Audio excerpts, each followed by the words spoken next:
धुळे जिल्ह्यामध्ये यंदा 110% एवढा पाऊस झाला आणि या पावसाचा परिणाम म्हणजे धुळ्यातली सर्वच धरणे जवळपास 100% भरली होती. आपण जर बघितलं तर या ठिकाणी आपण एका लघु प्रकल्पात आलेलो आहोत. हा लघु प्रकल्प देखील 100% हा पावसाळ्यात भरला होता. मात्र आता वाढलेल्या तापमानामुळे आता या लघु प्रकल्पामधील पाण्याच्या साठ्यामध्ये आता कमी झालेली आहे. पाणी साठा कमी झालेला आहे.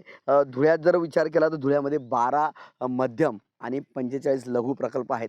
हे 12 पैकी 4 जे मध्यम प्रकल्प होते, हे 4 प्रकल्प हे 100% हे ऑगस्ट महिन्यातच भरून गेलेले होते.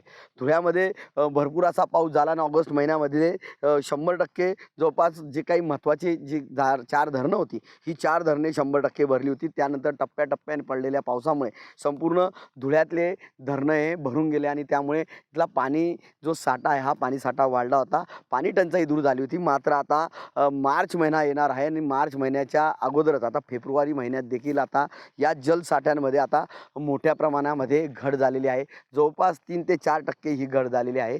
ही घट आता बाष्पीभवन जे काही ऊन पडतं आहे त्याच्यामुळे पाण्याचं बाष्पीभवन होतं आहे आणि त्यामुळे मोठ्या प्रमाणामध्ये घट होते. त्याचबरोबर अनेक वेळा जे काही आवर्तन सोडले गेलं, त्याचबरोबर पाणी सोडले गेलं, त्यामुळे देखील ही घट झालेली आहे. 12 जे काही मध्यम प्रकल्प आहे त्यामध्ये पांझरा असेल, मालंगाव असेल, जामखेडी असेल, बुराई असेल, अनेर किंवा अक्कलपाडा धरण असेल, यांच्यात देखील जलसाठा हा कमी झालेला आहे. येणाऱ्या काळामध्ये टंचाई भासू नये म्हणून प्रशासनाच्या वतीने सुमारे 2,10,00,000चा या ठिकाणी आराखडा तयार करण्यात आलेला आहे. मात्र आता हे जे काही पाणीसाठा कमी होतो त्यामुळे टंचाई उद्भवू नये अशा पद्धतीची परिस्थिती होऊ नये म्हणून प्रशासन देखील सज्ज झालेलं आहे. मात्र एकूणच पाहता आतापर्यंत फक्त 4% जलसाठा कमी झालेला आहे आणि येणाऱ्या जून महिन्यापर्यंत अजून काहीसा साठा हा कमी होऊ शकतो. मनीष मासोळे, TV9 मराठी, धुळे.